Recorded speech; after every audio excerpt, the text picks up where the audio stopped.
Before we get into the story, leave a comment and let us know what city you're watching from. And don't forget to rate the story from 0 to 10 at the end. Enjoy the story. The coffee shop was crowded that Tuesday morning, filled with the hum of espresso machines and the clatter of ceramic cups. Maya Bennett clutched her worn leather portfolio against her chest, weaving through tables toward the back corner, where job postings were pinned to a corkboard. She'd been job hunting for 3 weeks now, ever since the small cleaning company she worked for went under. Her rent was 2 weeks overdue, and her bank account had exactly $47 left. She pulled out her phone, squinting at the job listing her friend had texted her earlier. Harrington Estate, seeking full-time housekeeper. Experience required. Generous compensation. The address was on the Upper East Side, one of those neighborhoods where Maya usually only passed through on her way to somewhere more affordable. She copied the address into her Maps app, double-checking the street name. Park Avenue. Of course it was Park Avenue. 20 minutes later, Maya stood outside an imposing glass tower that stretched so high she had to crane her neck to see the top. The lobby was all marble and gold fixtures, the kind of place where her second-hand coat and scuffed boots felt wildly out of place. She approached the security desk, pulling out the crumpled printout. "Excuse me, I'm here about the housekeeper position at Harrington Estate." The security guard barely glanced up. "Floor 42, elevator on your right." Maya's stomach flipped. 42 floors up. She'd never even been in a building this tall. The elevator ride felt endless, her reflection staring back at her in the polished metal doors. "Get it together, Bennett. It's just a job interview. You've done this 100 times. The doors opened onto a corridor lined with floor-to-ceiling windows overlooking the city. Maya followed the signs toward Suite 4200, her heart hammering with each step. But when she reached the door, something felt off. The nameplate didn't say Harrington Estate. Instead, it read, Blackwell Enterprises, Executive Offices. Maya frowned, pulling out her phone to double-check the address. Same building, same floor. Maybe the estate offices were connected somehow. Rich people had weird setups. She pushed open the heavy glass door and stepped inside. The reception area was breathtaking. White leather furniture, abstract art on the walls, and a massive chandelier that looked like it cost more than her entire year's rent. A woman in a crisp black suit sat behind a sleek desk, typing rapidly on a computer. Maya approached, clearing her throat. "Hi, I'm here for the housekeeper interview." The receptionist looked up, her perfectly sculpted eyebrows rising slightly. She glanced at a list on her desk, then back at Maya. "Your name?" "Maya Bennett." The woman's fingers flew across the keyboard. Then she nodded toward a set of double doors. "Through there, third door on the left. Wait in the conference room. Someone will be with you shortly." Maya thanked her and hurried through, her nerves building with every step. The hallway was just as intimidating as the lobby, all glass and steel and expensive-looking everything. She found the third door, pushed it open, and froze. This was not a normal interview room. The space was enormous, with a long mahogany table surrounded by leather chairs. One entire wall was windows, offering a panoramic view of the city, and at the far end of the table sat a man.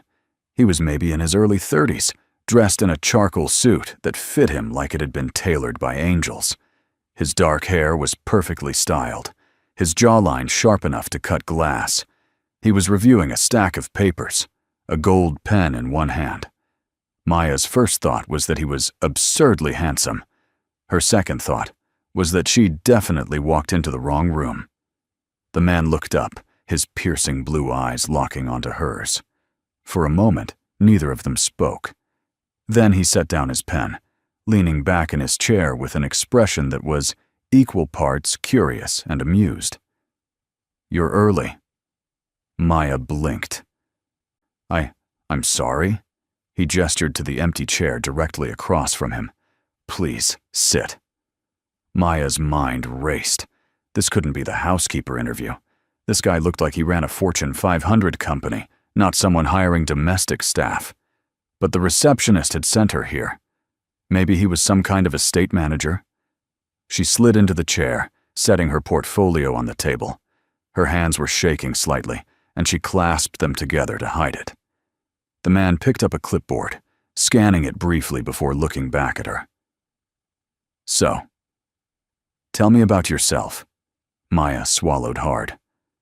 Well, I've worked in residential cleaning for about 5 years now. I'm detail-oriented, reliable, and I have references from He held up a hand, cutting her off. His brow furrowed slightly. Cleaning? Maya nodded slowly, confusion creeping in. Yes. The housekeeper position? Isn't that why I'm here? The man stared at her for a long beat. Then, to her utter shock, he laughed. It wasn't a polite chuckle. It was a real, genuine laugh, the kind that made his shoulders shake and his eyes crinkle at the corners. I'm sorry, he said, still grinning. There's been a misunderstanding. Maya's face flushed hot. Oh, God. I'm in the wrong place, aren't I? Not exactly. He leaned forward, resting his elbows on the table.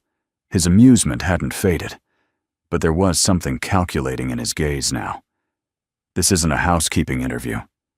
This is he paused, as if choosing his words carefully, a personal selection process. Maya's confusion deepened. Personal selection? For what? He tilted his head, studying her with unsettling intensity. For a wife. The words hung in the air like a bomb that hadn't quite detonated yet. Maya was certain she'd misheard. I'm sorry. What? A wife, he repeated calmly, as if this were the most normal thing in the world. My family has given me an ultimatum. I need to be married within 6 months, or I lose control of the company. So I'm interviewing candidates. Maya stared at him, her brain struggling to process what she was hearing. This had to be a joke, some kind of elaborate prank. But the man's expression was completely serious now, his blue eyes locked on hers. You're interviewing people to marry you? That's insane. Perhaps, he shrugged, but I prefer to think of it as efficient. I don't have time for traditional dating. This way, I can find someone suitable. We both benefit from the arrangement, and everyone walks away satisfied. Maya shook her head, pushing her chair back. Okay, well, good luck with that. But I'm definitely in the wrong room. I should go. Wait. His voice was sharp, commanding. She froze halfway out of her seat. He stood, walking around the table toward her. Up close, he was even more intimidating. Tall, broad-shouldered, with a presence that seemed to fill the entire room. What's your name? Maya, she said warily. Maya Bennett. He extended a hand. Ethan Blackwell. Despite her better judgment, Maya shook it. His grip was firm, warm. Ethan Blackwell. The name sounded vaguely familiar, though she couldn't place why. Maya, I realize this is unconventional, but hear me out. You clearly need a job. You're here because you're looking for work, correct? She hesitated, then nodded. And I need someone to fulfill a very specific role. Not a housekeeper, but something that could be equally beneficial to both of us. Maya crossed her arms. I'm not going to marry a stranger just because you need to check a box for your family. Of course not. Ethan's lips curved into a faint smile. But what if it wasn't real? What if it was a contract, a business arrangement? You'd play the role of my fiancé for 6 months. In exchange, I'd pay you a salary, cover all your expenses, and at the end of the term, we'd go our separate ways. No strings attached. Maya's heart was pounding now, but not entirely from fear. This was the most absurd thing she'd ever heard. And yet, A small, desperate part of her brain was doing the math. 6 months of guaranteed income. No more scrambling for rent. No more job hunting. Just play pretend. You're serious. Completely. He pulled a business card from his pocket and handed it to her. Think about it. If you're interested, call me. If not, no harm done. Maya took the card, her fingers brushing against the expensive cardstock. Ethan Blackwell, CEO, Blackwell Enterprises. Her eyes widened. Wait. You're that Blackwell? He smirked. Guilty. She'd seen his face in business magazines. Heard his name whispered in the kinds of circles she'd never be part of. Ethan Blackwell was one of the youngest billionaires in the country, known for being ruthless, brilliant, and completely untouchable. And he was standing here, offering her a fake marriage. This is crazy, Maya muttered. Yes, Ethan agreed. But sometimes, crazy is exactly what we need. She looked down at the card in her hand, then back up at him. His blue eyes were unreadable. But there was something almost vulnerable beneath the surface. Something that made her wonder if maybe, just maybe, he wasn't as cold as everyone said. I need to think about it. Take all the time you need. He stepped back, gesturing toward the door. But Maya, she paused, glancing over her shoulder. Life doesn't often hand you second chances. Don't waste this one. Maya walked out of that office in a daze, the business card burning a hole in her pocket. By the time she reached the street, her phone was already buzzing with a text from her landlord. Final notice. Eviction proceedings begin Monday. She looked back up at the towering building, then down at the card in her hand. Crazy. This was absolutely crazy. But maybe crazy was exactly what she needed. Maya spent the next 2 days trying to convince herself she wasn't actually considering Ethan Blackwell's insane proposal. She lay on her lumpy couch in her tiny studio apartment, staring at the water-stained ceiling and replaying the conversation in her mind. A fake wife, for 6 months, to a billionaire. It sounded like the plot of a bad romance novel. And yet, every time she opened her bank app and saw that $47 mocking her, the idea seemed a little less absurd. On Thursday afternoon, her best friend Jenna came over with Chinese takeout and a bottle of cheap wine. Maya had texted her the broad strokes, but Jenna needed the full story. So let me get this straight, Jenna said, stabbing her chopsticks into a container of lo mein. You walked into the wrong interview, and some billionaire CEO just casually offered to pay you to be his fake wife? Maya nodded, sipping her wine. Pretty much. That's either the best or worst mistake you've ever made. I'm leaning toward worst, Maya muttered. Jenna, this guy is Ethan Blackwell. He's probably got a dozen women lined up who'd kill for this opportunity. Why would he pick me? Because you weren't trying to impress him? Jenna shrugged. Maybe he's tired of gold diggers. You walked in there asking about cleaning toilets. That's probably refreshing for a guy like him. Maya groaned, dropping her head into her hands. This is insane. I can't do this. Why not? What's the worst that could happen? Maya looked up, incredulous. I could fall for a guy who sees me as a business transaction? I could get my heart broken? I could end up in way over my head with people who have more money than I'll ever see in my lifetime. Jenna grinned. Or you could have 6 months of financial security, get to live like a queen, and walk away with enough money to start fresh. Come on, Maya. When was the last time life handed you an opportunity like this? Never, Maya admitted. Exactly. Jenna leaned forward, her expression turning serious. Look, I'm not saying it's not risky, but you're about to get evicted. You've been eating ramen for 3 weeks. What do you really have to lose? Maya wanted to argue, but the truth was, Jenna had a point. She had nothing. No savings, no safety net, no family to fall back on. If she didn't do something drastic, She'd be homeless by next month. That night, Maya sat on her bed, Ethan's business card balanced between her fingers. She'd read it so many times the edges were starting to fray. Finally, before she could talk herself out of it, she picked up her phone and dialed the number. It rang twice before a smooth, familiar voice answered. Ethan Blackwell. Maya took a deep breath. It's Maya Bennett. We met on Tuesday. There was a pause, then a hint of amusement colored his tone. Maya. I was hoping you'd call. She bit her lip, her heart racing. I've thought about your offer. And? I have questions. Of course. Let's meet tomorrow. Dinner. I'll send a car to pick you up at 7.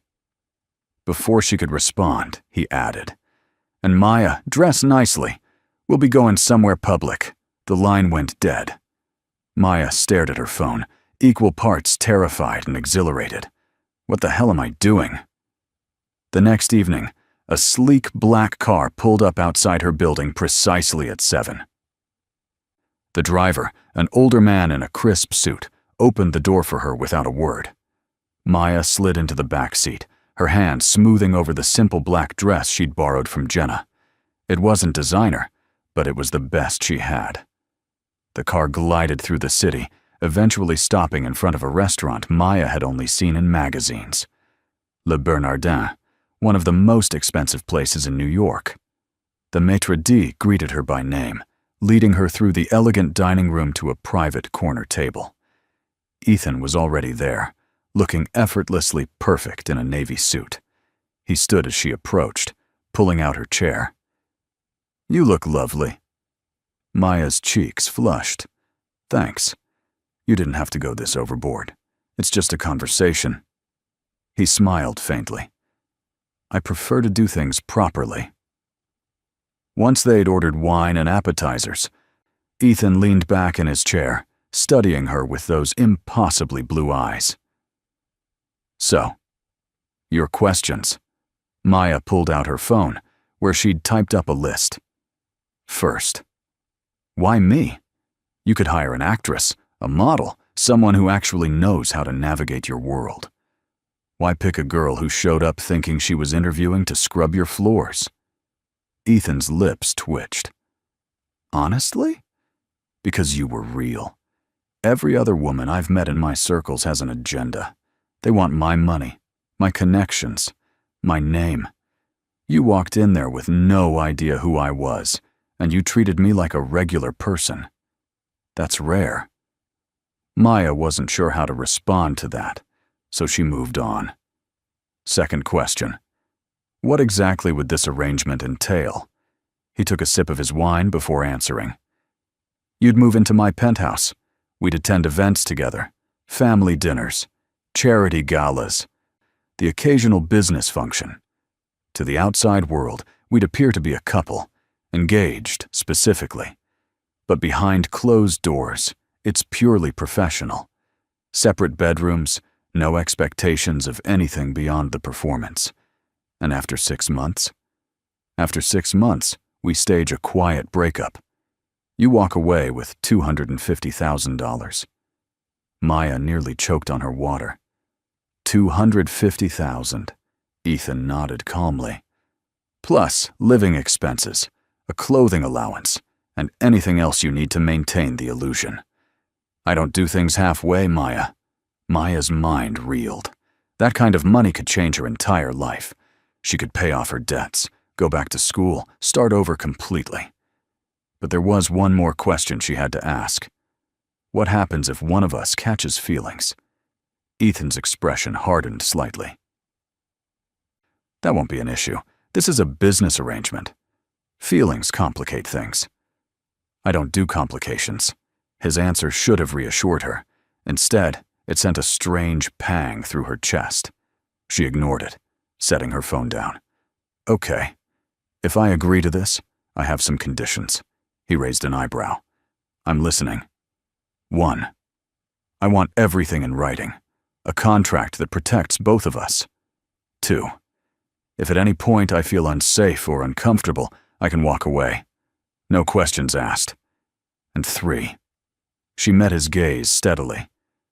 You treat me with respect. I'm not your employee. I'm your partner in this. For a long moment, Ethan said nothing. Then he extended his hand across the table. Deal. Maya hesitated, then shook it. His hand was warm, his grip firm. Something electric passed between them, a spark that made her heart skip. She pulled her hand back quickly, trying to ignore it. So, Ethan said, leaning back with a satisfied smile. When can you move in? Maya laughed, the sound a little breathless. You don't waste time, do you? Not when I know what I want. And right now, he looked at her with an intensity that made her stomach flip. I want you to say, yes. Maya took a long sip of her wine, her mind spinning. This was crazy. Absolutely, completely crazy. But maybe Jenna was right. Maybe crazy was exactly what she needed. She set down her glass and met his eyes. Okay. Yes, I'll do it. Ethan's smile widened, and for the first time it reached his eyes. Welcome to the deal, Maya Bennett. She smiled back, even as a voice in the back of her mind whispered a warning. Be careful, Bennett. This is how stories like yours either end in fairy tales or complete disaster. But it was too late to turn back now. She'd already shaken hands with the devil. Or maybe, she thought, as she watched Ethan smile, with someone far more dangerous. Someone who could make her forget this was all pretend. Moving into Ethan Blackwell's penthouse felt like stepping into a different universe. Maya stood in the marble foyer, her single duffel bag slung over her shoulder, and tried not to gape. Floor-to-ceiling windows overlooked Central Park, the city sprawling out beneath them like a living, breathing thing. The furniture was all clean lines and muted tones, expensive without being ostentatious. Art that probably cost more than her childhood home hung on the walls. This is where you live? Maya's voice came out smaller than she intended. Ethan, who'd been checking something on his phone, glanced up. It's where we live now. He gestured toward a hallway. Your room is the second door on the left. I've had it prepared for you. Maya followed him, her footsteps echoing on the polished floors. He pushed open a door to reveal a bedroom that was easily twice the size of her entire apartment.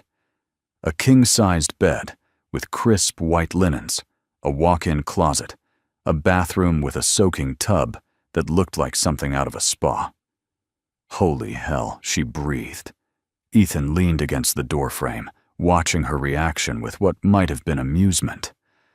There's a stylist coming tomorrow to update your wardrobe. We have a family dinner on Saturday, and you'll need something appropriate. Maya turned to face him, reality crashing back in. Right. The performance starts now. Not now. He straightened, his expression shifting back to business mode. Now, you settle in. Get comfortable. Tomorrow, we'll go over the details of my family, the story of how we met, everything you need to know. Tonight. Just rest. Before she could respond, he was gone, the door closing softly behind him. Maya sank onto the bed, the mattress so soft it felt like sitting on a cloud. She pulled out her phone and texted Jenna. I'm in. This is either going to be amazing or a complete catastrophe. Jenna's response came almost instantly.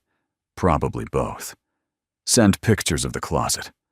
Maya laughed despite herself, snapping a photo of the walk-in closet that was currently very empty, save for her 3 pairs of jeans and a handful of t-shirts. Then she lay back on the bed, staring up at the ceiling, and wondered what the hell she'd gotten herself into.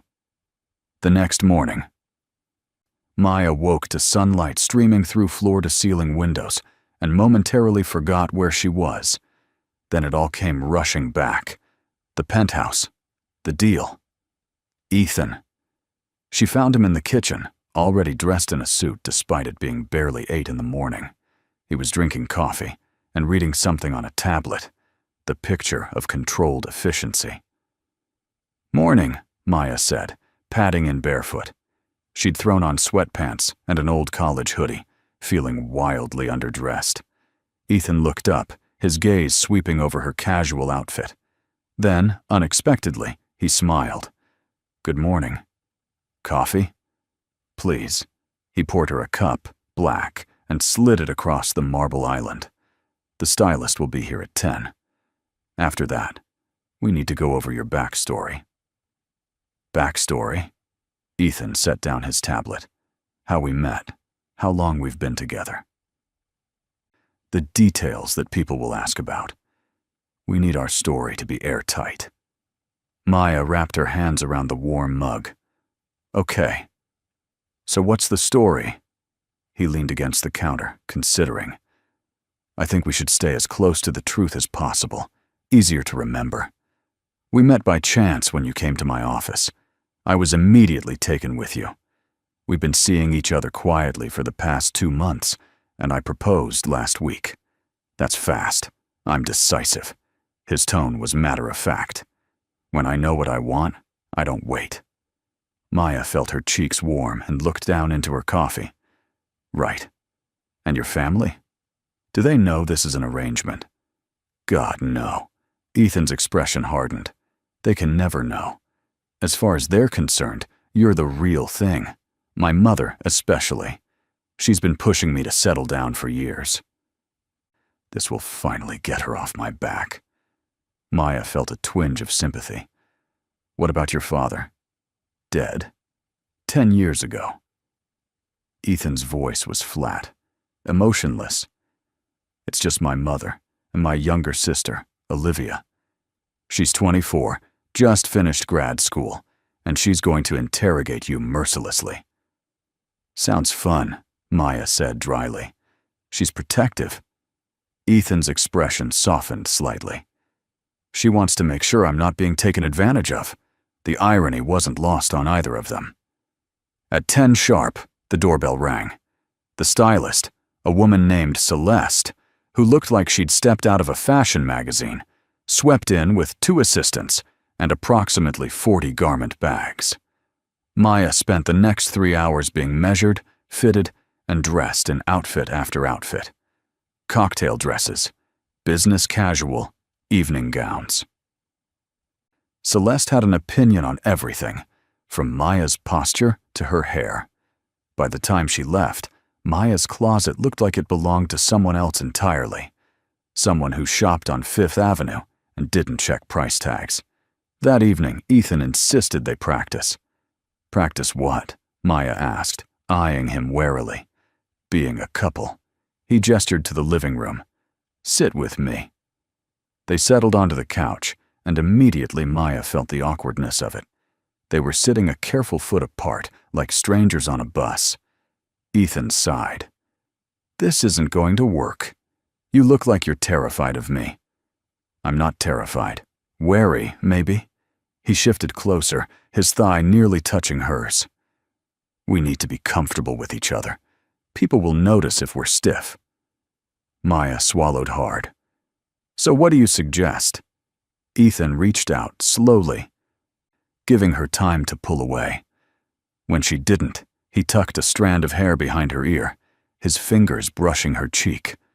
Like this. "Your heart is racing." She could feel it, hammering against her ribs. "Is that a problem?" "No." His voice was softer now, his blue eyes locked on hers. "It means you're human."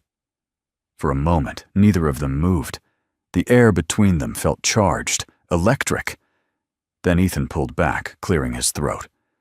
"That's better. Now you look like someone who might actually be in love with me." Maya's breath was uneven. "Right. Acting." He stood, his mask of control firmly back in place.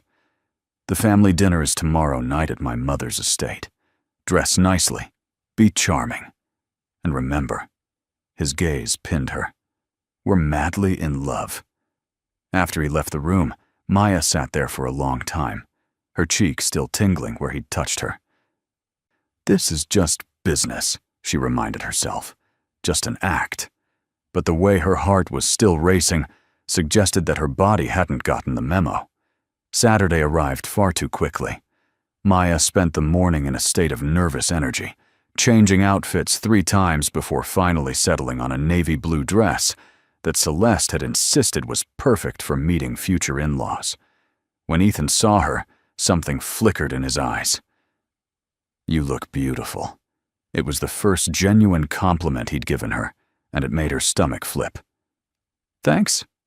You clean up pretty well yourself." He was wearing a charcoal suit, his dark hair perfectly styled, and he looked every inch the billionaire CEO. "They're going to eat me alive, aren't they?" Maya said as they headed down to the car. Ethan's hand found the small of her back, a gesture that felt natural and yet sent electricity up her spine. "Just be yourself. My mother values authenticity." The drive to his mother's estate took 45 minutes, and with each passing mile, Maya's anxiety grew. What if they saw through her? What if she said the wrong thing? Ethan seemed to sense her panic.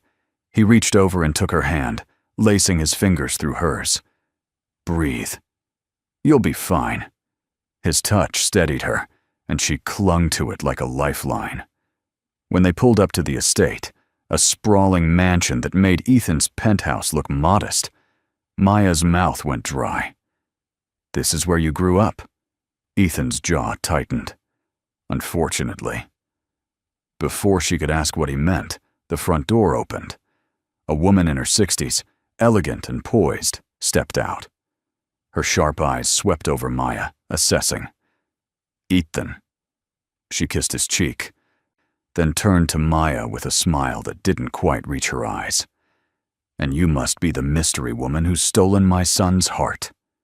Maya extended her hand, forcing her voice to stay steady. "Maya Bennett. It's lovely to meet you, Mrs. Blackwell. Call me Catherine." The older woman's grip was firm, her gaze piercing. "Come inside. Dinner's almost ready." And just like that, Maya stepped into a world where every word, every gesture, every smile would be scrutinized, where one wrong move could unravel everything. Ethan squeezed her hand tight, a silent reassurance, before leading her inside. And Maya thought, not for the first time, that she might be in way over her head. The dining room was as intimidating as the rest of the house, all dark wood and crystal chandeliers. Catherine Blackwell sat at the head of the table, Ethan to her right. And Maya across from him. The only other person present was Olivia, Ethan's sister, who'd arrived late and burst through the door with an energy that immediately filled the room. Sorry. Olivia dropped into the chair next to Maya, flashing a grin. Traffic was insane. She turned to Maya, her eyes bright with curiosity. "So you're the one who finally got my brother to commit. I need to know everything." "Olivia." Ethan's tone carried a warning. "What?" "I'm just being friendly." Olivia leaned closer to Maya, stage whispering. "He's probably terrified I'll scare you off."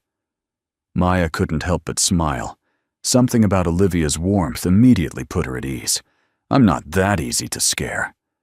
"I like her already," Olivia declared, and even Catherine's lips twitched with amusement. Throughout dinner, Catherine asked pointed questions. Where was Maya from? What did she do for work? How did she and Ethan meet? Maya stuck to the script they'd rehearsed, her answers smooth and believable. But she could feel Catherine's sharp gaze dissecting every word, looking for cracks. "So you just happened to walk into his office?"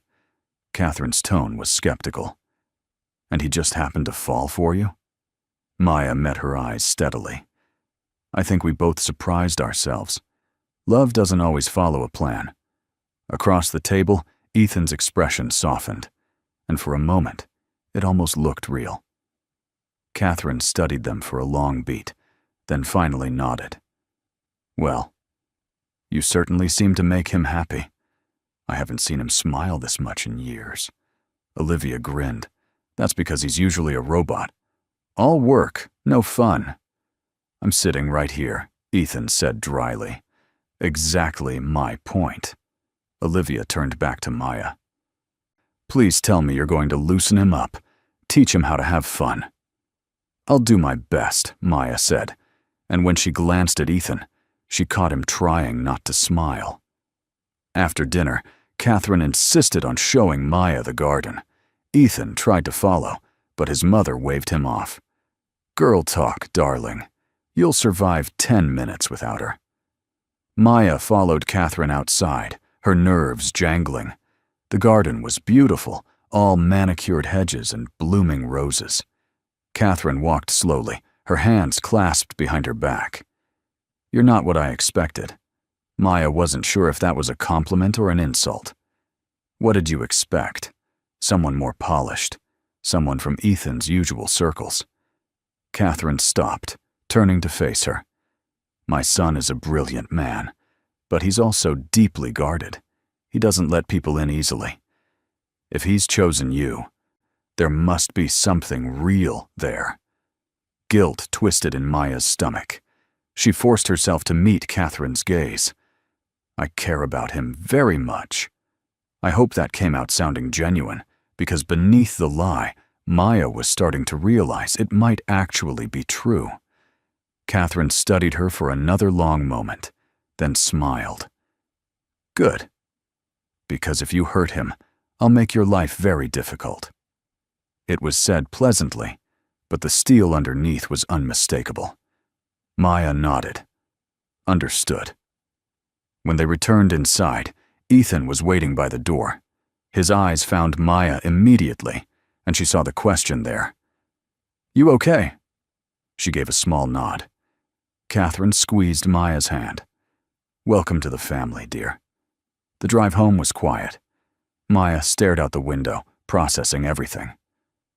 Finally, Ethan broke the silence. "You did well tonight. My mother liked you." Maya turned to look at him. "How can you tell? She didn't eviscerate you. Trust me, that's a good sign." Maya laughed, the tension finally breaking. "Your family is intense. Olivia's great, though. She reminds me of you." Ethan raised an eyebrow. "How so?" "She's the version of you that actually smiles." Ouch. But he was smiling now, that rare, genuine expression that transformed his whole face. Maya felt her heart do something dangerous. They arrived back at the penthouse, and as they stepped into the elevator, the reality of what they were doing hit Maya all over again. They'd just lied to his family, convincingly, and it had felt almost too easy. In the penthouse, Ethan loosened his tie, looking more relaxed than she'd seen him. "Thank you for tonight. You played your part perfectly." Maya kicked off her heels, wincing. "These things are torture devices. I don't know how people wear them regularly." Ethan's eyes dropped to her bare feet, then back up to her face. "You didn't have to pretend to like Olivia. I know you weren't acting there." "No," Maya admitted. "She's easy to like. Unlike her brother." His tone was teasing. Maya smiled. "The jury's still out on him." Ethan crossed the room, stopping in front of her. His expression was unreadable. "And what would sway the jury in my favor?" Maya's breath caught. He was close enough that she could see the flecks of silver in his blue eyes. "I don't know. Maybe if he stopped being so serious all the time." "Let me show you who he really is. I'm not serious all the time. You're serious 99% of the time." Ethan tilted his head, considering. "Then I suppose I need to work on that 1%. Before Maya could respond, he stepped back, the moment breaking. She felt the loss of his closeness like a physical thing. "Good night, Maya." "Good night." She watched him disappear down the hall, then let out a shaky breath. "This is just an arrangement," she reminded herself for the 100th time. But as she got ready for bed, she couldn't stop replaying the way he'd looked at her. Like maybe, just maybe, he was starting to forget it was fake too. The next few weeks fell into a strange rhythm. During the day, Maya had the penthouse mostly to herself while Ethan worked. She'd explore the city, meet Jenna for coffee, and try to adjust to this surreal new life. In the evenings, they'd have dinner together, sometimes in comfortable silence, sometimes in surprising conversation. Ethan, it turned out, was funny when he let his guard down. Dry and sarcastic, but genuinely funny. They attended 2 more family dinners, a charity gala, and a business cocktail party. Each time, they played their roles perfectly. The engaged couple, madly in love, unable to keep their hands off each other. Except it was getting harder to tell where the act ended and reality began. At the charity gala, Ethan had kept his hand on her waist all night, his thumb tracing absent circles that made her skin tingle.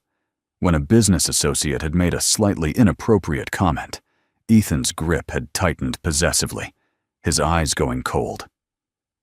During a quiet moment on the balcony, Maya had called him on it. "You know you don't have to go full caveman. I can handle myself." "I know." His voice had been quiet. "But I didn't like the way he was looking at you." "That's not part of the act, is it?" Maya had asked. Ethan had met her eyes, and for a long moment he'd said nothing. Then, "No, it's not." Now, a month into their arrangement, Maya sat in the penthouse living room, supposedly reading a book, but her mind kept drifting to Ethan, who was in his home office on yet another conference call.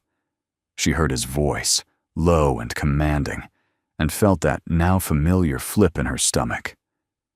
This is a problem, she thought, a big problem, because somewhere between the family dinners and the fake smiles and the late-night conversations, Maya had started to develop real feelings for Ethan Blackwell. And she was pretty sure that wasn't in the contract. Maya was curled up on the couch with her laptop when Ethan emerged from his office, looking exhausted.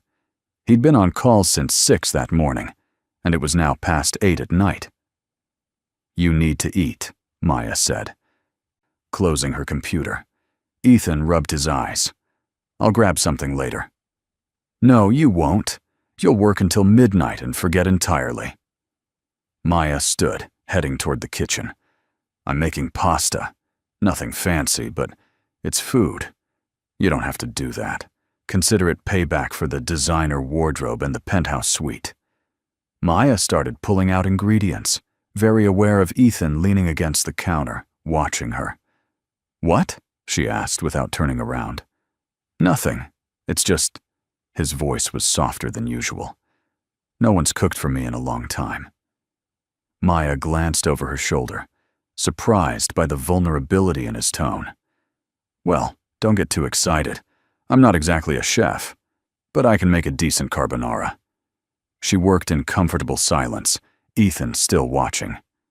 When the pasta was ready, they sat at the kitchen island instead of the formal dining room. Something about it felt more intimate, more real. "This is really good," Ethan said after his first bite. "Told you."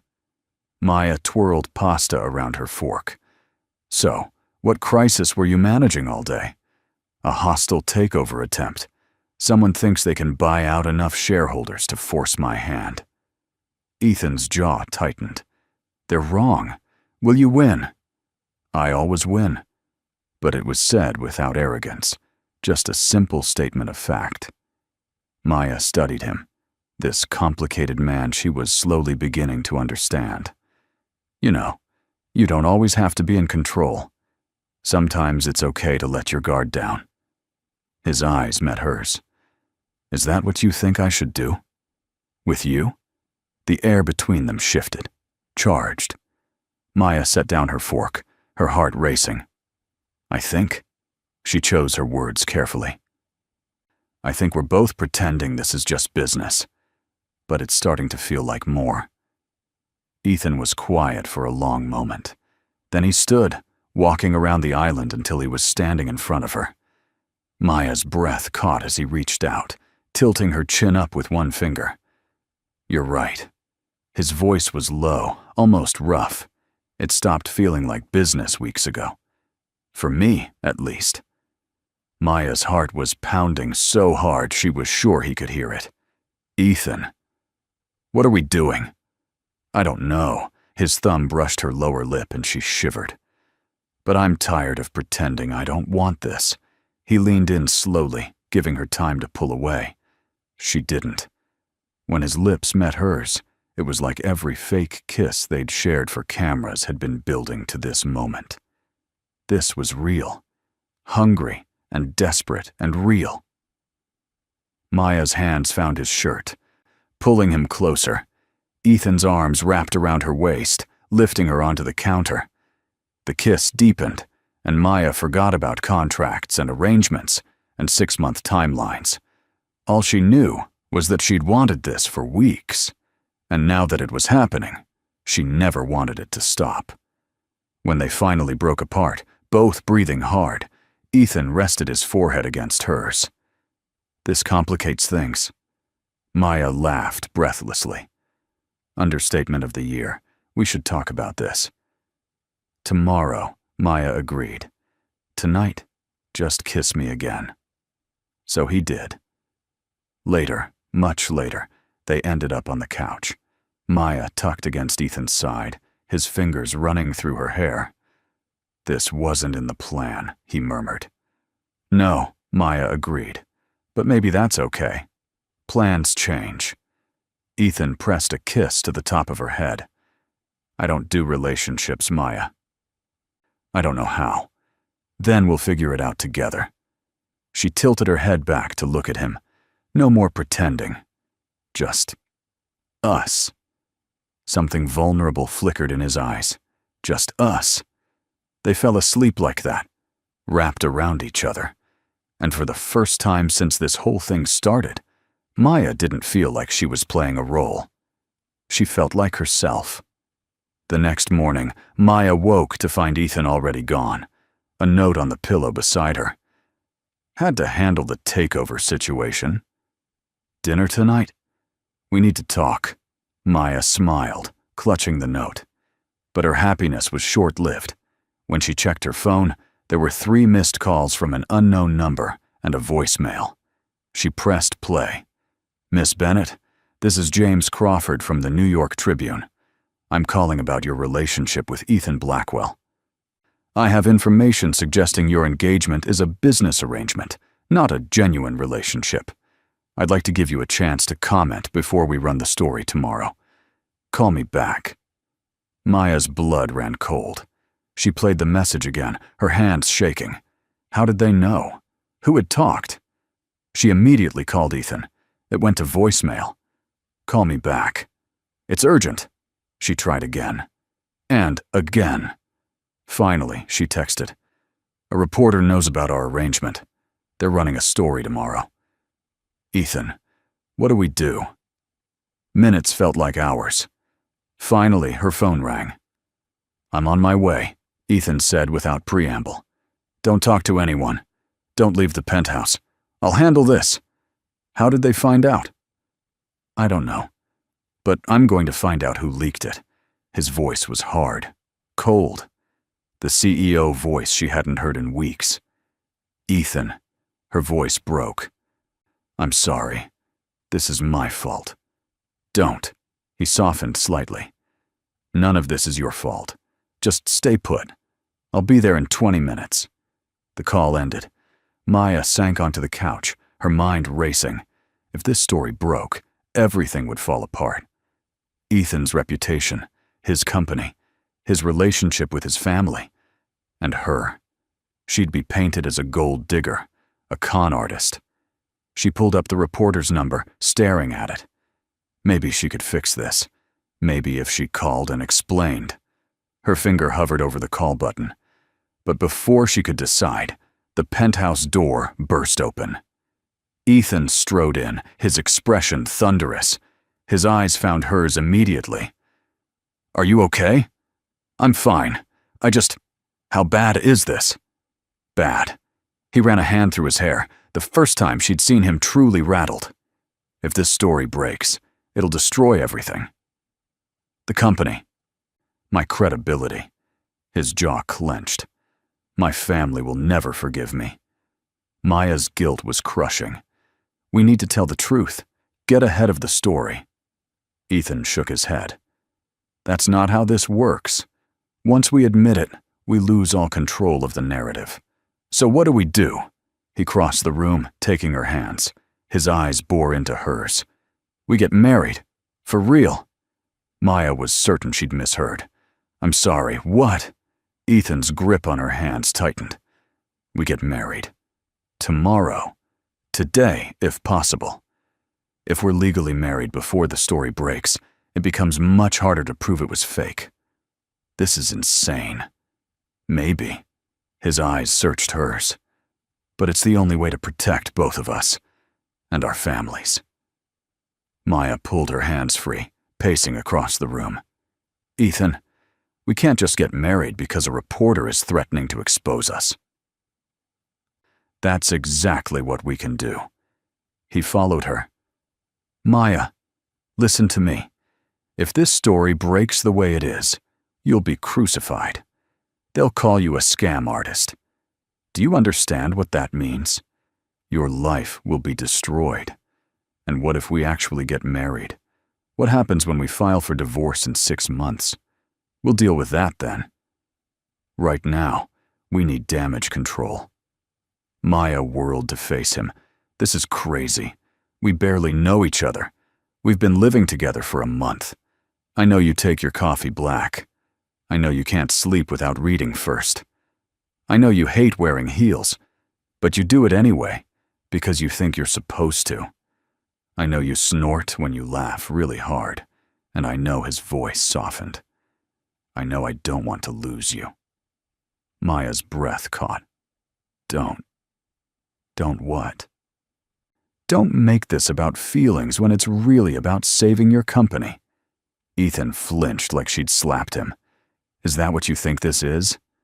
I don't know what to think. Maya's voice cracked. A week ago, this was a business arrangement. Then last night happened. And now you're asking me to marry you for real because a reporter found out the truth. How am I supposed to know what's real and what's just another performance? Silence fell between them, heavy and suffocating.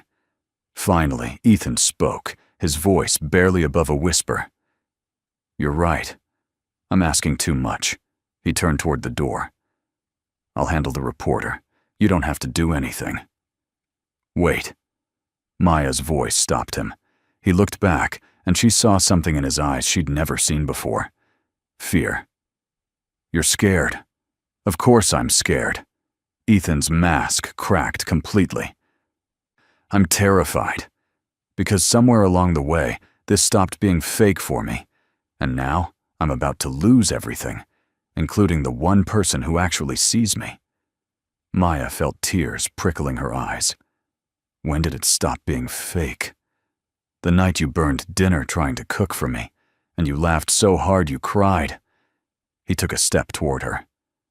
Or maybe it was when you told off that business partner who was being condescending to my assistant. Or when you sat with Olivia for 3 hours helping her with her thesis. I don't know exactly when, Maya. I just know that, at some point, I fell in love with you. And I don't know how to fix that. Maya's heart stopped. You what? I love you, he said it simply, like it was the most obvious thing in the world. I know it's not part of the contract. I know it complicates everything. But I can't keep pretending I don't. Tears spilled down her cheeks. You're an idiot, he smiled sadly. I know, because I've been in love with you for weeks, and I was too scared to say anything. Ethan closed the distance between them in 2 strides, cupping her face in his hands. Say that again. I love you, she whispered. I love you, and I'm terrified, and I don't know if this is the stupidest decision I've ever made. But yes, I'll marry you. For real. This time, when he kissed her, it was different. Softer. Full of promise. When they broke apart, both of them were crying. We're really doing this? Maya asked. We're really doing this, Ethan confirmed. And then, because they were apparently committed to making impulsive decisions, they called a lawyer and arranged for a marriage license. By that afternoon, they were standing in a small courthouse office with Jenna and Olivia as witnesses, saying vows that were supposed to be fake, but felt more real than anything Maya had ever done. When the officiant said, "You may kiss the bride," Ethan pulled Maya close and whispered, "No more pretending." "No more pretending," she agreed. The kiss was brief but electric, and when they broke apart, Olivia was crying, Jenna was grinning like a maniac, and Maya realized that somehow, against all odds, this insane plan had turned into something real. That evening, back at the penthouse, now legally married, they lay in bed together. Ethan traced patterns on her bare shoulder. "So we're married. Legally. Officially married." Maya turned to look at him. Having second thoughts, he kissed her forehead. Not even for a second. "Though I should probably tell you, I'm not easy to live with." "I figured that out when I saw your color-coded closet," Maya teased. Ethan laughed, the sound warm and unguarded. "You're going to give me hell, aren't you? Every single day." "Good." His arms tightened around her. "I need that. Someone to keep me human." They fell asleep wrapped around each other, and when Maya woke the next morning, it took her a moment to remember. She was married, to Ethan Blackwell. For real. The thought should have terrified her. Instead, all she felt was a deep, settled happiness. Ethan was still asleep beside her, his usually guarded expression soft in sleep. Maya pressed a kiss to his shoulder, and he stirred. "Morning, wife." He didn't open his eyes, but he smiled. "Morning, husband." God, that sounds weird. You'll get used to it. He pulled her closer. "We have time, all the time in the world." And for the first time since this whole crazy thing started, Maya believed it. The news broke anyway. 2 days after their courthouse wedding, the New York Tribune ran a front-page story. Blackwell's billion-dollar marriage, business deal, or true love. The article was scathing, full of anonymous sources claiming the marriage was a sham designed to satisfy board requirements. Except now, there was one crucial difference. Maya and Ethan were actually married. Ethan called an emergency press conference. Maya stood beside him in his office, watching news vans gather outside Blackwell Enterprises. "You don't have to do this," he said for the third time. "We can issue a statement without you. I'm your wife." Maya straightened her shoulders. "We do this together." The press conference was brutal. Reporters fired questions like weapons.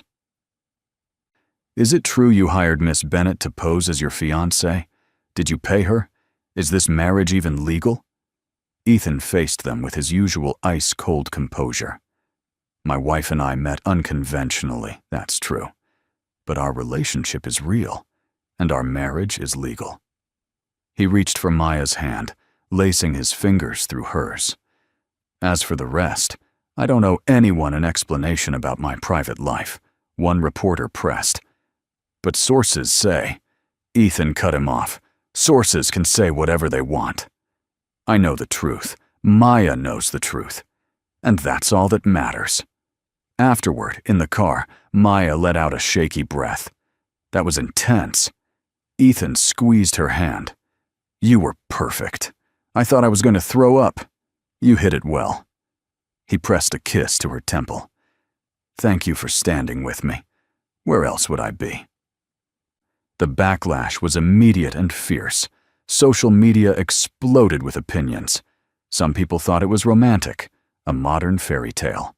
Others called Maya a gold digger and Ethan a fraud. The board of Blackwell Enterprises called an emergency meeting. For 3 days, Ethan was locked in negotiations, fighting to maintain control of his company. Maya wanted to help, but there was nothing she could do except wait. She spent the time with Jenna, who'd been fielding her own questions from curious friends. "So," Jenna said over coffee, "you actually married him?" "For real?" Maya nodded. "I know it sounds crazy. It is crazy." Jenna grinned. "But I've never seen you this happy. So clearly, Crazy works for you. Am I insane for believing this will work out? Probably. But love usually is a little insane. On the fourth day, Ethan came home early.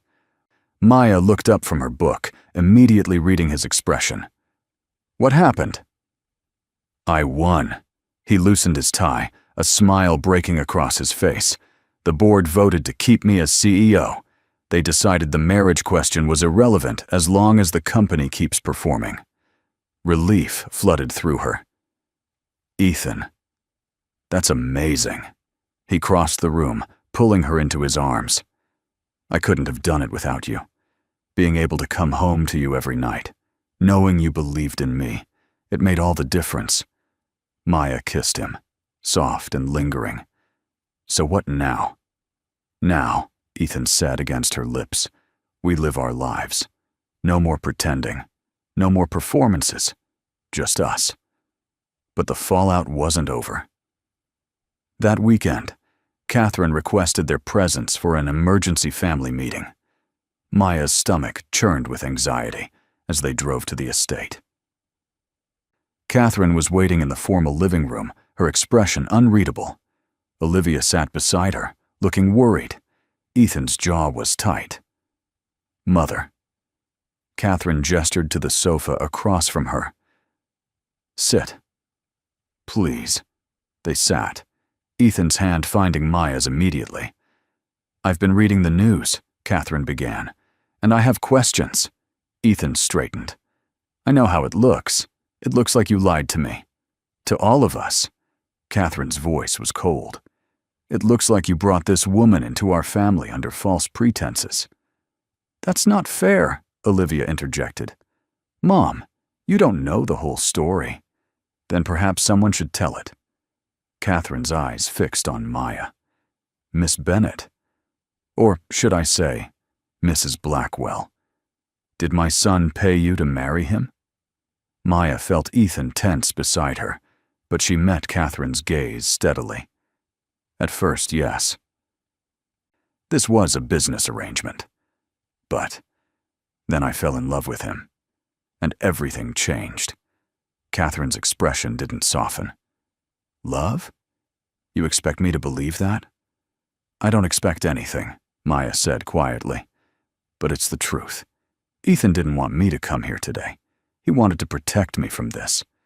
But I insisted because I need you to know. Your son is one of the best men I've ever met. He's brilliant and driven and, yes, sometimes, too controlled. But he's also kind and funny, and he loves his family so much it scares him. She squeezed Ethan's hand. This started as a deal. But somewhere along the way, it became real. And I don't care if you believe me. I know what's in my heart. Silence fell. Catherine studied them, her sharp eyes missing nothing. Finally, she sighed. Ethan, when your father died, I watched you build walls around yourself. You became so focused on the company, on being perfect, that you forgot to live. She looked at Maya. I don't know how this started, but I can see how it is now. When I look at you two together, I see something I haven't seen in my son in years. I see him happy. Ethan's voice was thick. Mom, I'm sorry. I should have told you the truth from the beginning. You should have. But Catherine's lips curved slightly. I understand why you didn't. And if Miss Bennett, Maya, if Maya makes you happy, then that's all I need to know. Maya felt tears prickling her eyes. Olivia jumped up, pulling Maya into a hug. I knew it. I knew you two were the real deal. Ethan pulled his mother into a rare embrace, and Maya watched, her heart full. That night, back at the penthouse, Maya and Ethan stood on the balcony, overlooking the city. The lights glittered below them, a universe of possibilities. We made it, Maya said softly. Through all of it, we made it. Ethan wrapped his arms around her from behind, resting his chin on her shoulder. And we'll keep making it, whatever comes next. Maya leaned back against him, feeling safe and loved and impossibly lucky. This wasn't how she'd imagined her life would turn out. Walking into the wrong interview had led to the craziest, most wonderful thing that had ever happened to her. Maybe, she thought, sometimes the best things come from the biggest mistakes. I love you, she whispered. I love you too. Ethan pressed a kiss to her neck. Mrs. Blackwell. She smiled. Yeah, I think I'm going to like that name. 6 months after their courthouse wedding, Maya woke to sunlight streaming through the bedroom windows and Ethan's arm draped over her waist. She turned to find him already awake, watching her with that soft expression he reserved only for her. Morning, she murmured. Happy anniversary. Maya's eyes widened. Oh my God, I completely forgot. Ethan laughed, pulling her closer. Some wife you are. In my defense, we've had a lot going on. Excuses, excuses. He kissed her forehead. Get dressed. We're going out. Where? You'll see. An hour later, they stood in front of a small brownstone in Brooklyn. Maya looked up at it, confused. Whose house is this? Ours. Ethan pulled out a set of keys. If you want it. Maya's breath caught. You bought us a house? He shrugged, looking almost shy. The penthouse is mine, I thought. Maybe we should have something that's ours. Together. A fresh start. Maya threw her arms around his neck, kissing him hard. Yes. Yes, I want it. They spent the afternoon exploring their new home, planning which room would be Ethan's office and which would be Maya's. She'd enrolled in business school, finally pursuing the degree she'd always dreamed about. And Ethan had surprised her by offering to help however she needed. That evening, they sat on the floor of the empty living room, eating takeout Chinese food straight from the containers. This is nice, Maya said, leaning against his shoulder. No furniture, no electricity in half the rooms, eating takeout on the floor? Yeah. Maya smiled. Just us. No performances, no expectations. Just this. Ethan kissed the top of her head. I never thought I'd want this. A home, a real partnership, someone who knows all my flaws and loves me anyway. Your flaws are part of your charm. Name one. You're a control freak. You alphabetize your books. You have to have the last word in every argument. Ethan pulled back, eyebrows raised. I do not have to have the last word. Maya grinned. You're literally doing it right now. He opened his mouth, then closed it, laughing. Fine. You win this round. Progress. They spent the night in their new home, sleeping on an air mattress and talking until the early hours of the morning, about their future, about their dreams, about the family they might have someday. It felt impossible that a year ago, Maya had been scrambling to find work, barely making rent. Now she was married to the love of her life, building a future that felt solid and real. Life wasn't perfect. Ethan still worked too much sometimes. Maya still doubted herself. They argued about stupid things, like whose turn it was to do dishes and whether to get a dog. But they also laughed. A lot. And at the end of every day, they chose each other. Over and over again. One evening, 3 months after moving into the brownstone, Maya came home to find Ethan in the kitchen, attempting to cook. She stopped in the doorway, watching him curse at a pot of boiling water.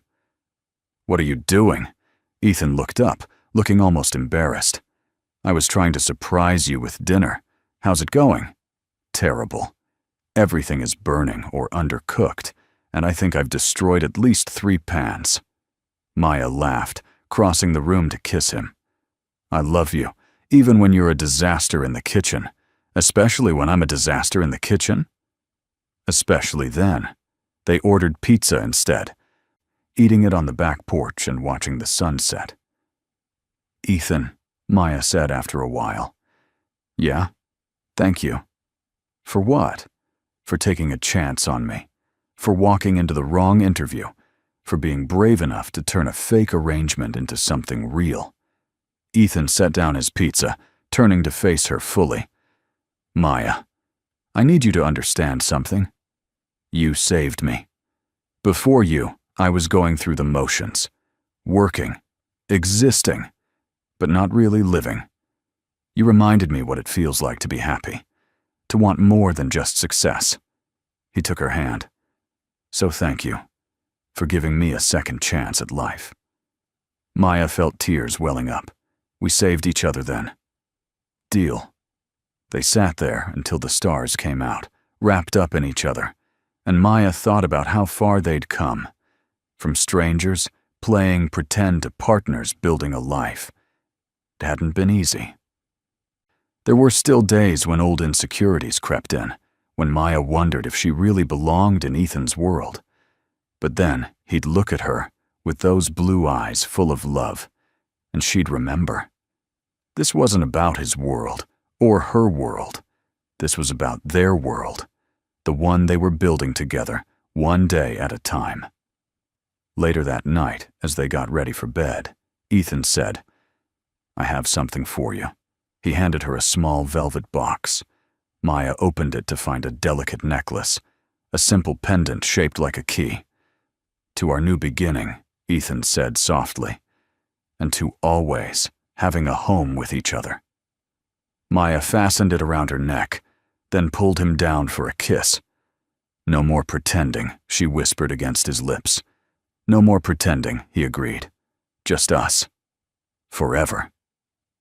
And as they fell asleep, wrapped around each other, Maya knew with absolute certainty that walking into the wrong interview had been the best mistake of her entire life. A year into their marriage, Maya stood in the living room of their brownstone, surrounded by moving boxes and furniture draped in sheets. Olivia sat cross-legged on the floor, helping Maya sort through wedding gifts they'd finally gotten around to unpacking. "Do you seriously need 4 blenders?" Olivia held up yet another fancy kitchen appliance. "Blame your mother."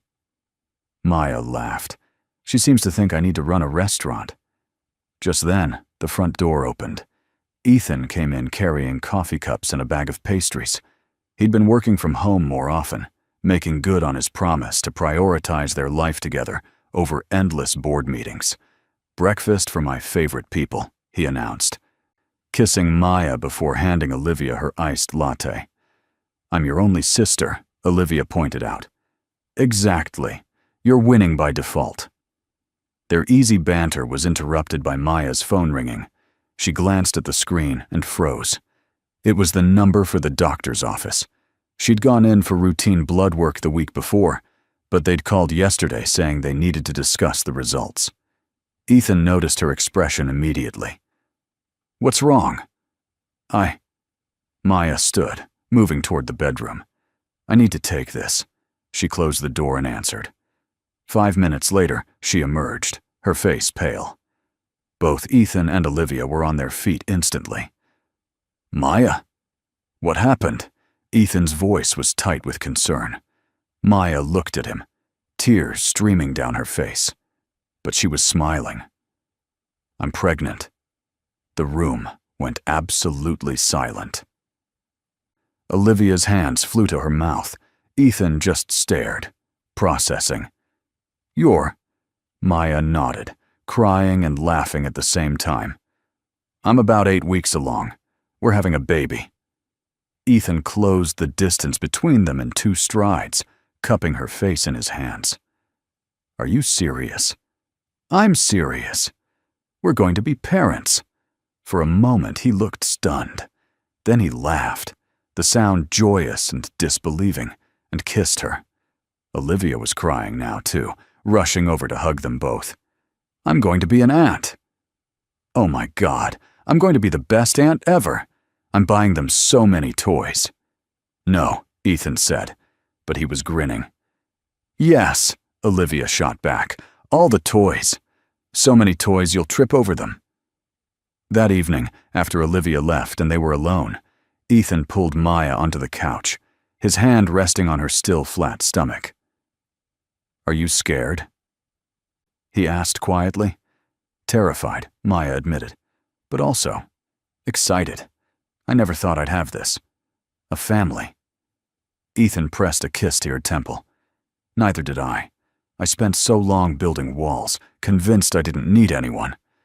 And now look at us. Maya placed her hand over his. You're going to be an amazing father. You think so? I know so. She turned to face him. You're patient, protective, and you've already mastered the art of not sleeping. That's basically parenting in a nutshell. Ethan laughed, pulling her close. I love you, Maya Blackwell. I love you too. Over the next few months, their lives transformed. The brownstone became a construction zone as they converted the spare bedroom into a nursery. Ethan, despite running a multi-billion-dollar company, became obsessed with baby-proofing everything. Maya would find him watching YouTube videos about car seat installation at 2 in the morning. Catherine was overjoyed, immediately taking Maya shopping for baby clothes and offering unsolicited but well-meaning advice about everything from feeding schedules to stroller brands. And Olivia started a group chat called Baby Blackwell Fan Club, where she sent daily memes and announced she was already planning the child's first birthday party. Through it all, Maya watched Ethan slowly shed the last remnants of the cold CEO persona he'd worn like armor when they first met. He talked to her growing belly, read parenting books with an intensity he usually reserved for merger contracts, and cried when they found out they were having a girl. A daughter, he whispered, his hand on Maya's stomach during the ultrasound. We're having a daughter. You're going to spoil her rotten, Maya said. Absolutely, Ethan agreed without hesitation. She's going to have me wrapped around her finger from day one. That night, lying in bed, Ethan traced gentle circles on Maya's belly. Have you thought about names? Maya had been making lists for weeks. I like Emma. Or Sophie. What about you? Ethan was quiet for a moment. I was thinking. Maybe Grace? After my mother's middle name? Maya turned to look at him, seeing the vulnerability in his eyes. Grace Blackwell. I love it. Really? Really? She kissed him softly. Our daughter. Grace. As her due date approached, Maya found herself reflecting on everything that had brought them to this moment. The wrong interview. The fake arrangement.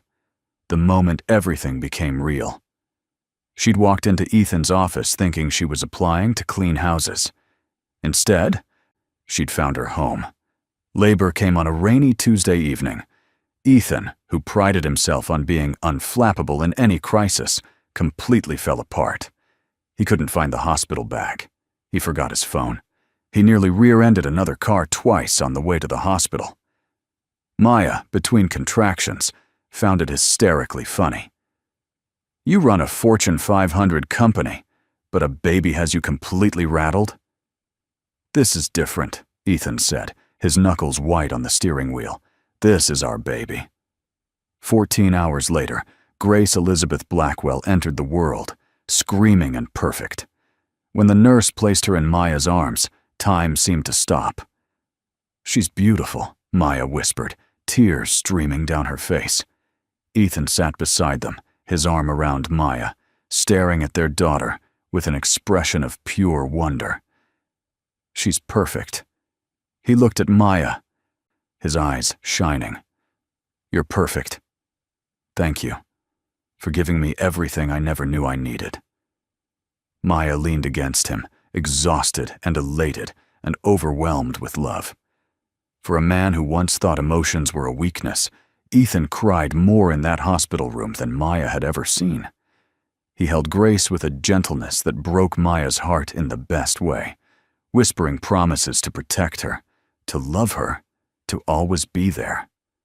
When Catherine and Olivia arrived, they both burst into tears at the sight of tiny Grace. My granddaughter, Catherine said, her voice thick with emotion. She's absolutely perfect. Olivia insisted on taking 1,000 photos, narrating a play-by-play for the group chat. Aunt Olivia here, reporting that baby Blackwell is officially the cutest human ever born. The fan club was right to be excited. That first night, after everyone had left, and it was just the three of them, Maya watched Ethan hold Grace, singing softly to her. He looked up and caught Maya staring.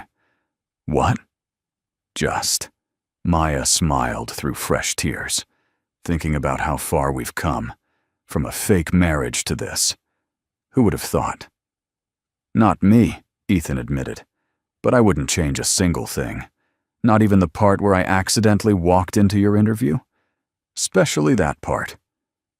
He shifted carefully, moving to sit beside Maya on the hospital bed. "Because of that mistake, I found you, and you gave me everything I didn't know I was missing. A home, a family, a reason to be more than just a CEO." Maya rested her head on his shoulder, watching their daughter sleep. "This is real," she whispered. "All of it. No more pretending." "No more pretending," Ethan echoed. "Just us. Forever."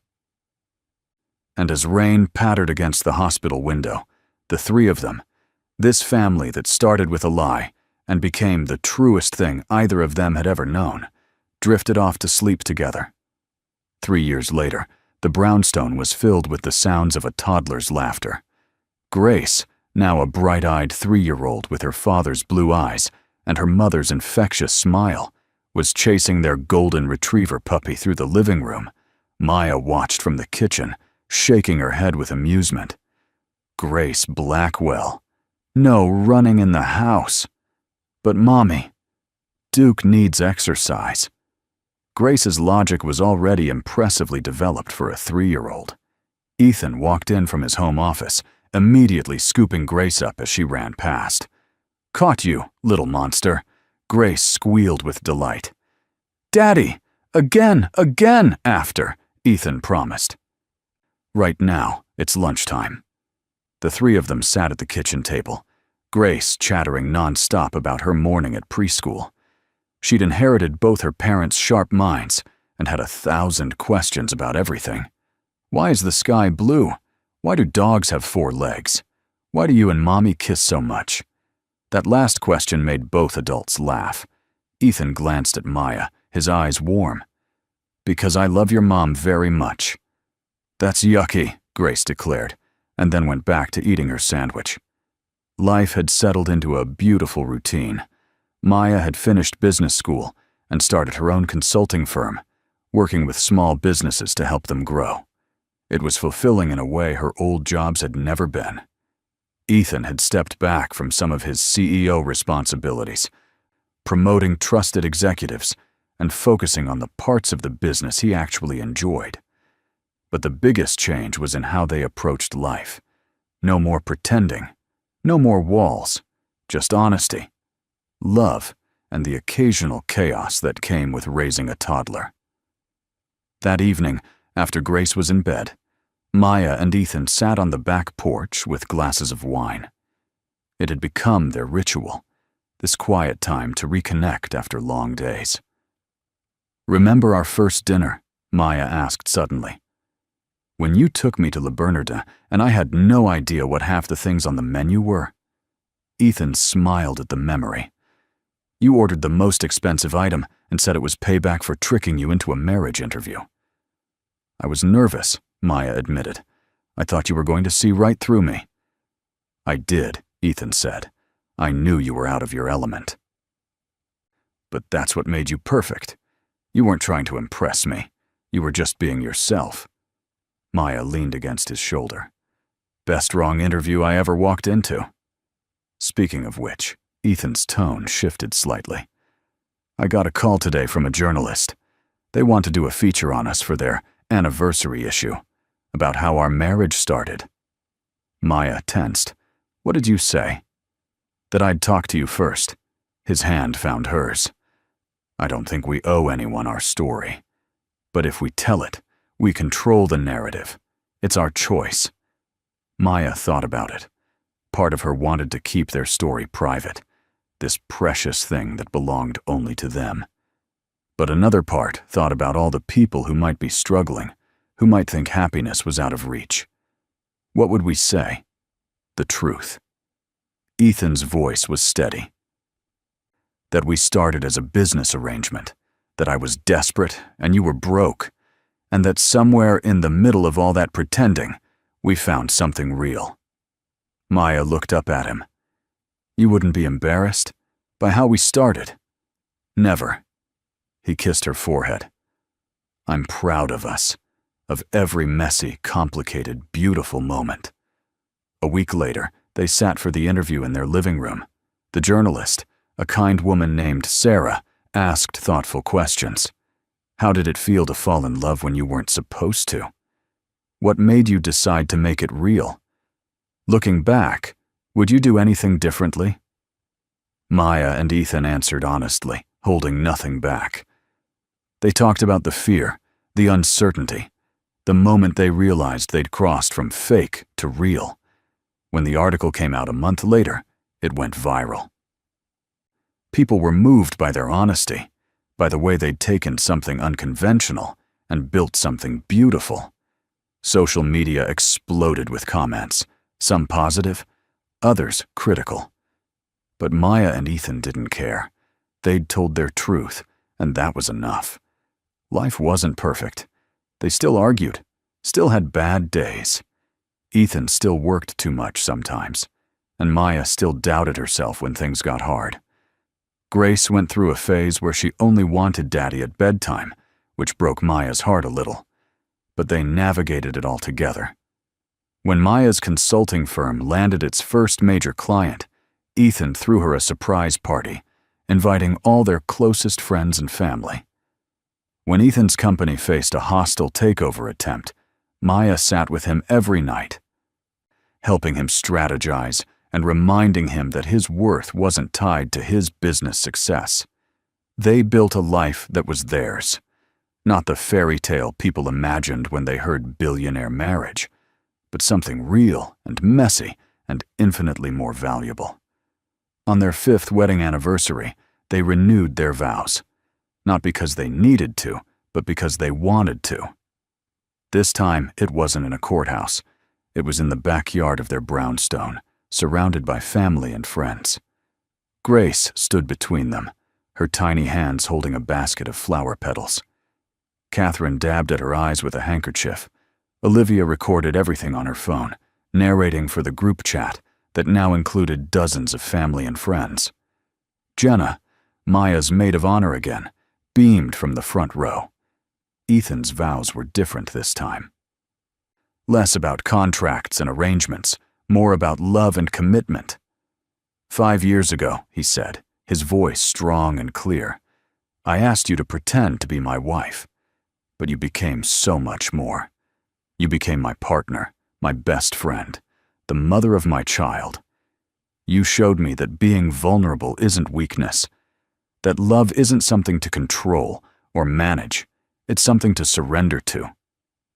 He took both her hands. I promise to keep showing up, to keep choosing you, to keep being the man you make me want to be, every single day for the rest of our lives. Maya's vows were simpler, but no less powerful. When I walked into that interview, she said, her voice wavering with emotion, I was lost, broke, desperate. I thought I was looking for a job, but I found a home. I found you. She squeezed his hands. You taught me that I was worthy, that I deserved more than scraping by. You believed in me when I didn't believe in myself, and you gave me a love I didn't think existed outside of fairy tales. Her voice broke. I promise to keep fighting for us, to keep choosing honesty over fear, to love you in all your perfect imperfection, today, tomorrow, and always. When they kissed, Grace clapped and shouted, Yay! Mommy and Daddy! Making everyone laugh through their tears. The reception lasted late into the night. Ethan pulled Maya onto the makeshift dance floor they'd set up, swaying to a song that had become theirs. This is everything I never knew I wanted, he whispered in her ear. Maya looked around at their family, their friends, their daughter dancing with Olivia. This is everything we built together. Not everything, Ethan said. His hand moved to her stomach. Maya's eyes widened. She was only about 6 weeks pregnant with their second child, and they'd decided to keep it secret a little longer. But apparently, Ethan couldn't resist. "We're just getting started, Mrs. Blackwell." Maya laughed, tears of joy streaming down her face. "We really are, Mr. Blackwell." As the night wound down and Grace fell asleep in her grandmother's arms, Maya and Ethan stood on their porch, watching the stars. "Do you ever think about what would have happened if I hadn't walked into that wrong interview?" Maya asked. "Every day," Ethan admitted. "And every day, I'm grateful for that mistake. Because sometimes, the best things in life are the ones we never planned for." Maya leaned into him, feeling his heartbeat steady against her back. "No more pretending." "No more pretending," Ethan echoed. "This is real. All of it." And as they stood there, wrapped in each other's arms, both of them knew with absolute certainty that this messy, beautiful, unexpected life they'd built together was more than either of them had ever dreamed possible. It had started with a lie, but it had become the truest thing either of them had ever known. 10 years after that fateful wrong interview, Maya Blackwell stood in the conference room of her thriving consulting firm, wrapping up a presentation to a potential client. Her team of 12 employees sat around the table, their faces reflecting pride in what they'd built together. As the client shook her hand and confirmed they wanted to move forward, Maya felt a surge of satisfaction, not because of the money, though that was certainly nice, but because she'd built something real, something hers. That evening, she came home to organized chaos. Ethan was in the kitchen attempting to help their 7-year-old son, Lucas, with a science project, while Grace, now 10, practiced piano in the living room. Duke, the golden retriever who was no longer a puppy, lay sprawled on the floor, supremely unbothered by the noise. "Mommy," Lucas ran to her, glue sticking to his fingers. "Look, we're building a volcano. It's going to explode." "Preferably not inside the house," Maya said, kissing his forehead before crossing to Ethan. "How was your day?" "Chaotic." He kissed her properly. "But good. Board meeting went well. And I got home in time for science project duty. Progress." Maya grinned. 5 years ago, you would have missed this for a conference call. 5 years ago, I was an idiot who didn't know what mattered." He pulled her close. "Now I know. It's this. All of this." Grace finished her song and ran over. "Mom, can I tell you about school?" Over dinner, Grace talked about her day with the dramatic flair she'd inherited from Aunt Olivia. Lucas showed off his volcano, which did indeed explode, covering the kitchen table in baking soda foam. And through it all, Maya and Ethan exchanged looks that said, "This is our life. Chaotic, messy, and absolutely perfect." Later, after the kids were in bed, they collapsed onto the couch. Maya kicked off her heels with a sigh of relief. Some things never change. "You still hate heels," Ethan observed. "Always will. But you still wear them to important meetings because they make me feel powerful." Maya grinned. "Even if my feet disagree." Ethan pulled her feet onto his lap, beginning to massage them. "You're powerful with or without the heels. You've built an incredible business. You're an amazing mother." And he looked at her with the same intensity he'd had 15 years ago. "You're still the best decision I ever made." Maya's eyes softened, even though it started as a complete accident, especially because of that. Ethan leaned over to kiss her. The best things in life usually are. Their peaceful moment was interrupted by small footsteps. Lucas appeared in the doorway, clutching his stuffed dinosaur. "I had a bad dream." Both parents opened their arms immediately, and Lucas climbed between them. Ethan tucked him close. Want to tell us about it? It was about school. Lucas's voice was small. What if no one likes me? Maya exchanged a look with Ethan. She saw her own past insecurities reflected in her son's eyes, remembered what it felt like to doubt your own worth. "Sweetheart," she said gently, "some people won't like you. And that's okay, because the people who matter, the ones who really see you, they're going to love you exactly as you are." Ethan added, "And when things get hard, you come to us. Always. We're your team." Lucas nodded, already looking more settled. "Just like you and Mom?" "Just like me and Mom," Ethan confirmed. After Lucas fell asleep between them, Maya whispered, "We're doing okay at this parenting thing, right?" "Better than okay." Ethan kissed the top of Lucas's head. "We're giving them what we both needed. A home where they're loved unconditionally." The following weekend, they hosted a big family gathering. Catherine, now in her 70s, and still sharp as ever, held court in the living room. Olivia, who'd recently gotten engaged to a wonderful woman named Rachel, kept everyone laughing with stories about her chaotic work as a social worker.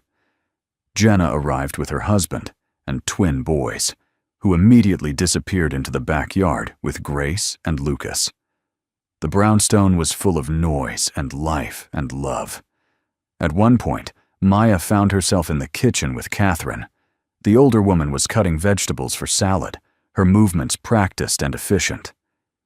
"You've built a beautiful life," Catherine said without preamble. "Thank you," Maya replied, unsure where this was going. "When Ethan first brought you home, I wasn't sure." Catherine set down her knife. "I thought maybe it was too fast, too convenient. But I was wrong." She turned to face Maya. "You saved my son.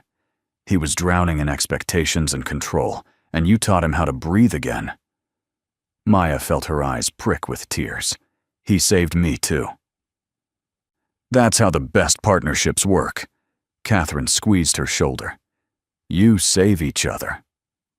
That evening, as the sun set and their guests lingered, Maya stood on the back porch, watching Ethan play with the kids. He was being a dragon, growling and chasing them around the yard while they shrieked with laughter. Grace tackled him, and they both went down in a heap. Lucas piled on top. Duke barked enthusiastically, wanting in on the fun. This was Ethan Blackwell, not the cold CEO from magazine covers, but the man who wore grass stains on his jeans and didn't care. The father who prioritized bedtime stories over board meetings. The husband who still looked at her like she was the most beautiful thing he'd ever seen. Olivia appeared beside Maya, 2 beers in hand. She offered one. "Penny for your thoughts?" Maya took the beer, smiling. "Just thinking about how strange life is, how one wrong turn can lead to exactly where you're supposed to be." Olivia clinked their bottles together, to wrong turns and right people, to happy accidents and found family. They drank, watching the scene before them. Later that night, after everyone had gone home and the kids were asleep, Maya and Ethan cleaned up together. It was a comfortable routine, moving around each other in sync. Ethan washed while Maya dried. "Remember when you couldn't even boil water?" Maya teased. "I've evolved," Ethan said with mock dignity. "Now I can almost make scrambled eggs without burning them." "Almost," Maya laughed. "My hero." He set down the dish he was washing, turning to her with suddenly serious eyes. "I mean it, though. You are my hero." "Maya, every day, I wake up grateful that you walked into that wrong interview, that you took a chance on a ridiculous arrangement, that you loved me when I barely knew how to love myself." Maya set down her towel, moving into his arms. We were both taking chances. 2 desperate people making a crazy decision. And it worked out better than either of us could have imagined. They swayed gently in the kitchen. No music needed. Because this was their song. Not the one they danced to at their wedding, but the quiet rhythm of a life built together. One day at a time. One choice at a time. Always choosing each other. "No more pretending," Maya whispered. "Never again," Ethan agreed. "This is real, all of it." And as they stood there, in their kitchen with grass-stained kids' clothes in the laundry and dishes still to finish, Maya Blackwell knew that this was what happiness looked like. Not perfect, not glamorous, but real. And real, she'd learned, was so much better than any fantasy she could have imagined. 20 years after Maya walked into the wrong interview, she stood in a different conference room. This time, she wasn't the one presenting. She was watching Grace, now 23 and fresh out of business school, give her first major pitch to a potential client. Maya sat in the back row, trying not to cry as her daughter commanded the room with the same confidence Ethan had always carried, tempered with Maya's warmth. When Grace closed the deal, Maya caught Ethan's eye across the room. He was beaming with pride, and when Grace looked their way, she grinned and mouthed, "I did it." That evening, the whole family gathered for dinner at the brownstone. Grace was celebrating her win. Lucas, now 17 and in his final year of high school, was stressing about college applications. And Ethan and Maya, now in their 50s, watched their children with a mixture of pride and bittersweet nostalgia. "Remember when they were tiny," Maya said quietly to Ethan as they did dishes later. "Grace with her million questions, and Lucas with his dinosaurs?" "Every second," Ethan replied. "And now look at them. Brilliant, capable, ready to take on the world." Where did the time go? Maya shook her head in wonder. It went into this. He gestured around them, into building something that lasts. Later that night, unable to sleep, Maya wandered into Ethan's home office. He was still up, reading something on his tablet. "Couldn't sleep?" he asked, setting it aside. "Too many memories today." Maya settled into his lap. Something that still felt natural after 2 decades. "Watching Grace made me think about how far we've come. Do you remember?" Ethan's arms came around her. "Every moment. The first time I saw you, looking completely lost in my conference room. The way you challenged me instead of trying to impress me. The night I realized I'd fallen in love with you and had no idea what to do about it." Maya laughed softly. "You were terrified." "Absolutely." He pressed a kiss to her temple. "Love wasn't supposed to be part of the plan. But then again, neither were you. And you've been the best surprise of my life." They sat in comfortable silence for a while. Then Maya said, "Do you have any regrets about how we started?" "None." Ethan's answer was immediate. "If I could go back, I wouldn't change a single thing. Every mistake, every moment of doubt, every time we almost got it wrong, it all led us here. And here is perfect." The next morning, Maya woke to find Ethan already up, standing by their bedroom window with coffee. But he wasn't alone. Grace was there too, and they were talking quietly. Maya stayed still, listening. "Dad, I need to tell you something," Grace said, sounding nervous. Ethan's posture shifted to alert. "What's wrong?" "Nothing's wrong." Grace took a deep breath. "I've been seeing someone for 6 months now. And it's serious." Ethan was quiet for a beat. 6 months? Why didn't you tell us sooner?" "Because," Grace's voice wavered, "we met in an unconventional way, and I was worried about what you'd think." Maya had to bite back a smile, like history repeating itself. Ethan must have thought the same thing because his shoulders relaxed. "Grace, however you met this person, if they make you happy and treat you well, that's all that matters. Your mom and I of all people have no room to judge unconventional." Grace laughed, relief evident. "Really? Really? Now, tell me about them."